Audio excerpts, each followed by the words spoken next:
Vamos falar sobre fé e o que vem através dela. Eu estava lendo aqui nos meus registros, no meu diário com Deus, e eu li só uma frase: Deus tem compromisso com a sua fé. E a partir disso eu posso desenvolver uma série de coisas. Eu tenho 12 anos e meio de caminhada com Deus. A partir do momento que eu conheci Deus através da Bíblia, desde que eu me entendo por gente, desde criança, eu desejo amar a Deus, obedecer a Deus, mas houve um tempo da minha vida em que eu era uma religiosa e não uma mulher espiritualizada. Eu não tinha um relacionamento com o Deus que existe, eu tinha um relacionamento com o Deus que eu criei na minha cabeça. E quem estava no altar do meu coração eram as minhas emoções e não a vontade do Senhor. Mas depois que eu ganhei a Bíblia, comecei a ler a Bíblia, fui sendo transformada de glória em glória, como a Bíblia diz, eu coloquei a minha fé como guia do meu caminho. A fé é um fruto do Espírito Santo, é uma característica de Deus que está dentro de nós. Se a gente pensar em todos os frutos, a alegria, a fé, domínio próprio, cada um desses frutos já está disponível para nós. A gente não precisa pedir, porque já está disponível. A gente só precisa acessar e colocar à frente das nossas emoções, porque o que tira a gente do caminho de Deus é a gente querer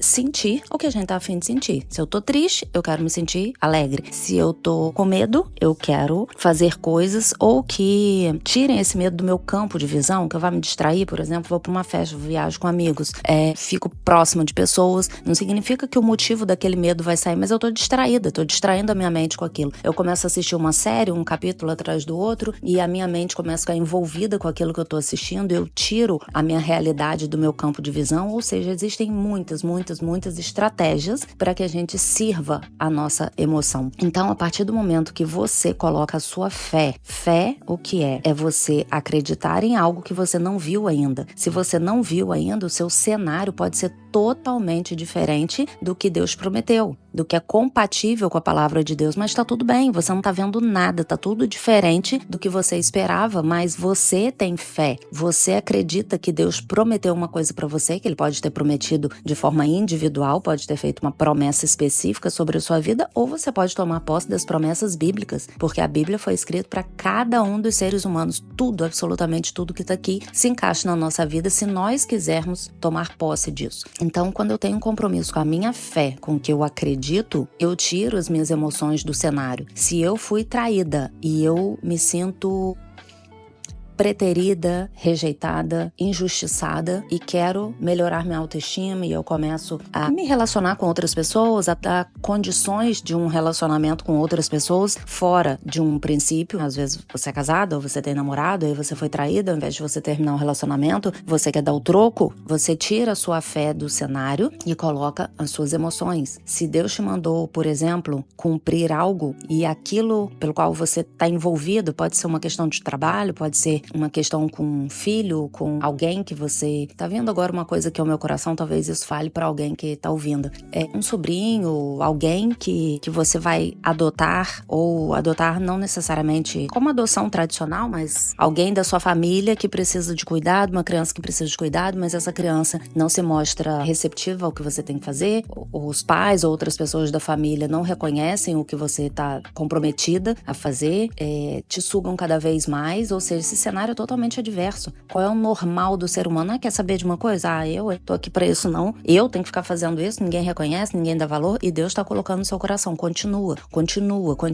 E aí Deus coloca no seu coração 10 horas da manhã, continua, e meio-dia, na hora do almoço, alguém te distrata, outras pessoas da sua família falam palavras duras pra você, que demonstram que não reconhece o que você tá fazendo, até escarnecem de você, e aí depois eu quero abrir um parênteses sobre isso, e você simplesmente joga a toalha. Não vou fazer. Às vezes você quer fazer um trabalho voluntário que Deus colocou no seu coração para fazer, ajudar uma instituição, tomar a frente, tomar como líder de um serviço social, e as pessoas são difíceis, e aí você larga aquilo. Ou seja, cada um desses exemplos que eu dei pode ser dentro de um casamento, pode ser num serviço voluntário, pode ser algo que diga respeito à sua família. São cenários onde o entorno não corrobora com as suas emoções. E aí você larga aquilo de lado e fala, não vou fazer, tem que fazer isso. Mas Deus está te falando, mundo faz. Eu mandei você fazer. Continua. Isso é pra você. Continua. E às vezes esse continua de Deus leva meses, leva anos, e eu tenho experiência própria com isso. De Deus me colocar dentro de uma situação, num cenário totalmente adverso, onde é praticamente impossível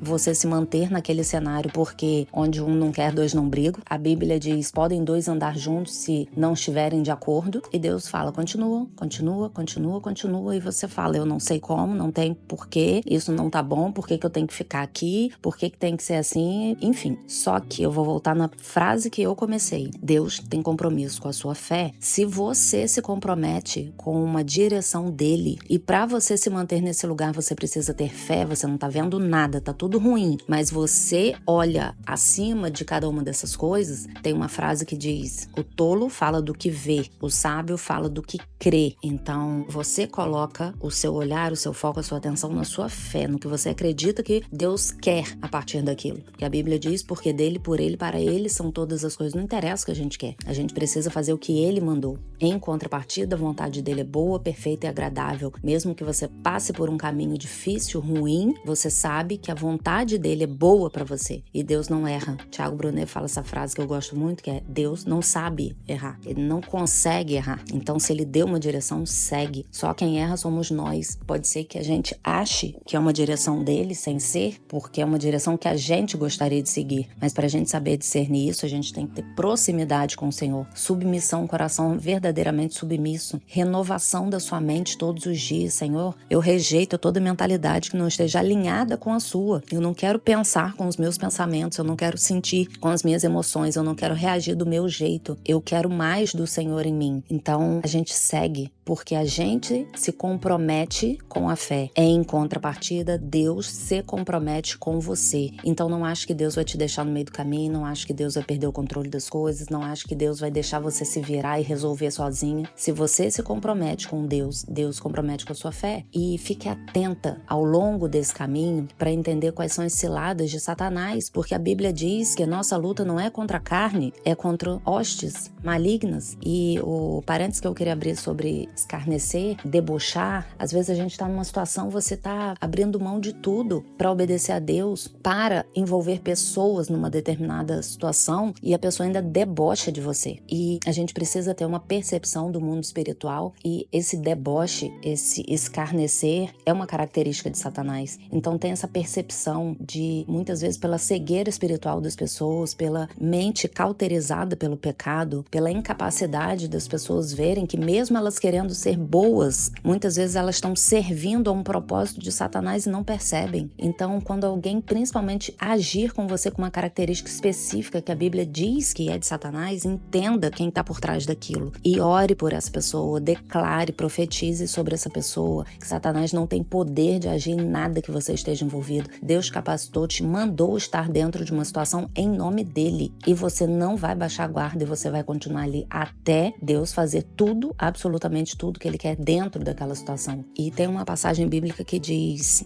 para que tenhamos a altura, a profundidade, a largura e o comprimento. E eu sempre falei isso muitas vezes para Deus. Senhor, eu quero a altura, a profundidade, a largura, o comprimento. Eu quero estar naquele ponto exato, nem um pouquinho para esquerda, nem para direita, nem para frente, nem para trás, nem em cima, nem embaixo. Exatamente naquele ponto que o Senhor quer que eu esteja, falando as coisas que o Senhor quer que eu fale, agindo da forma que o Senhor quer que eu aja, pensando, me sentindo, me comportando, profetizando, declarando o que o Senhor quer naquela situação. Porque quando você entra numa situação em nome de Jesus, não tem como aquilo não dar certo. Mas você precisa não esmorecer, não parar no meio do caminho. E para isso você precisa estar a serviço da sua fé e não da situação que está acontecendo. Não é a circunstância que comanda o seu próximo passo, é o que Deus coloca no seu coração. Tenha compromisso com a sua fé, porque Deus tem compromisso com a sua fé, com o seu comportamento, com todos os nãos que você diz para suas emoções e o sim que você diz para Ele, com o amor, com a devoção que você tem por Ele. Peça a Deus estratégias, caminhos para você fortalecer suas emoções e não se submeter a elas, não ser engolido pelas suas emoções, não se sentir incapaz de obedecer a Deus porque suas emoções estão tomando conta de você. Se comprometa com a sua fé, porque Deus tem compromisso com ela. Esse é meu recado para você hoje. Um beijo.